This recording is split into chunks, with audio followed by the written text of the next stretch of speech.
For over 300,000 years, they ruled the frozen world of Eurasia. They were stronger than us, with brains just as large. They crafted tools, buried their dead, and mastered the hunt. They were the Neanderthals. And then, roughly 40,000 years ago, they disappeared from the fossil record. The classic story is simple. We, the smarter, more adaptable Homo sapiens, arrived and outcompeted them into oblivion. But what if that story is wrong? What if the question isn't why they went extinct, but whether they actually did? To understand the end, we must see their height. Picture Europe during the last ice age, a brutal, arid steppe, a land of mammoths and cave lions. Here, Neanderthals weren't just surviving, they were engineered for it. Their stocky bodies conserved heat. Their large noses warmed the frigid air. They were ambush hunters, getting dangerously close to massive prey. Archaeological sites like Shanidar Cave in Iraq even suggest they cared for their sick and elderly. This wasn't a species on the brink.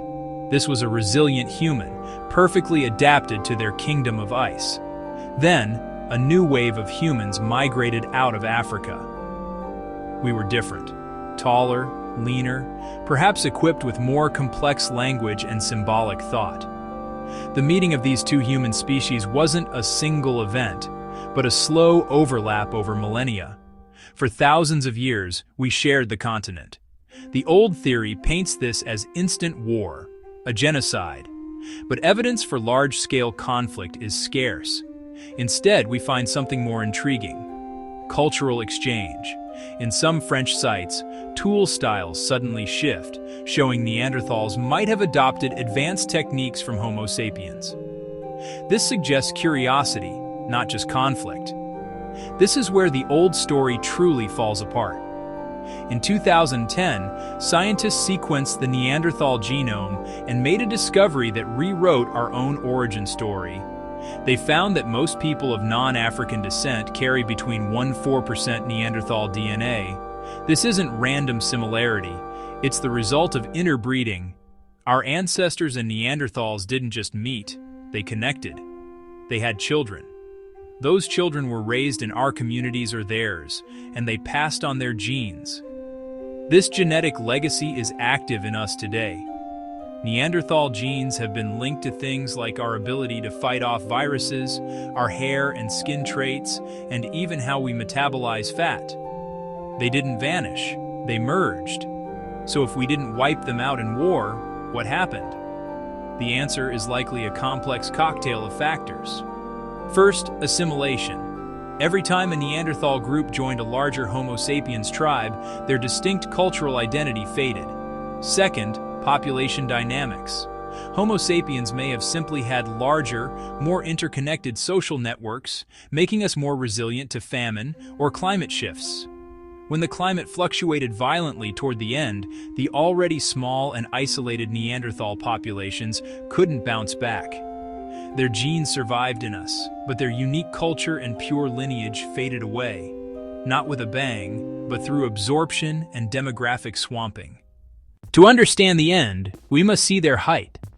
Before we can unravel the mystery of their disappearance, we must first journey back in time, to a world they dominated for over 300,000 years. We need to see them not as a prelude to our own story, but as the protagonists of theirs, a people who thrived in conditions that would test the limits of modern human endurance.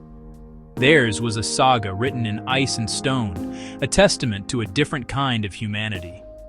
Picture Europe during the last ice age. This was not the temperate continent we know today. It was a brutal, arid steppe, a vast, frozen grassland stretching from the Atlantic to the Urals, a land of mammoths, woolly rhinos, and cave lions. The air was thin and dry, the winds relentless, and the landscape was dominated by immense glaciers that locked away much of the world's fresh water. This was the Pleistocene at its most extreme, a kingdom of ice where survival was a daily battle against the elements. Here, Neanderthals weren't just surviving, they were engineered for it. Every aspect of their physiology was a masterclass in adaptation. They were the product of hundreds of thousands of years of evolution in this specific, challenging environment. They didn't just endure the cold, they were built for it, a species in perfect harmony with their unforgiving world. Their stocky bodies, with shorter limbs and a barrel-shaped chest, were a biological furnace. This compact build minimized surface area, a crucial trait that conserved precious body heat in the sub-zero temperatures. Their bones were denser and their muscles more powerful than our own, providing the raw strength needed for a physically demanding life. Their large, projecting noses, once a point of caricature, were a sophisticated piece of biological technology. The vast internal surface area of their nasal cavity acted like a radiator in reverse, warming and humidifying the frigid, dry air before it reached their lungs, protecting vital organs from the shock of the cold. They were ambush hunters, masters of their terrain. Unlike early Homo sapiens who developed long-range projectile weapons, Neanderthals relied on stealth and overwhelming force. They used the landscape to their advantage, cornering their prey and getting dangerously close to massive, powerful animals like bison and mammoths. Their strategy required immense courage, intricate knowledge of animal behavior, and close-knit teamwork. The evidence is written on their bones. Fossil records show patterns of fractures and injuries similar to modern rodeo riders, a testament to a life lived in close, violent contact with their quarry. But their world was not just one of brutal survival. It was also a world of community and care. Archaeological sites like Shanidar Cave in Iraq reveal a more complex social fabric. Here we find the remains of individuals who survived debilitating injuries, who were old and infirm, yet lived on for years. One individual, Shanidar I, had a crushed eye socket that would have left him partially blind, a withered arm, and severe arthritis. He could not have hunted or fended for himself, yet he lived to a relatively old age. This is powerful evidence of empathy, suggesting they cared for their sick and elderly, supporting members of their clan who could no longer contribute physically. This wasn't a species on the brink, driven by pure instinct. This was a resilient human, perfectly adapted to their kingdom of ice. They were intelligent toolmakers, crafting the sophisticated Mousterian stone toolkits. They controlled fire, creating hearths that were the center of their social world, places for warmth, for cooking, for community. They lived in small, tight-knit family groups, navigating and exploiting vast territories with an expert understanding passed down through generations. For hundreds of millennia, this was the world, and they were its masters. They weathered dramatic climate shifts, adapting and innovating as the glaciers advanced and retreated. They may have even possessed a capacity for symbolic thought, with evidence of using pigments and burying their dead in deliberate ways. Their population was never large, scattered across a vast continent in isolated pockets, but it was stable.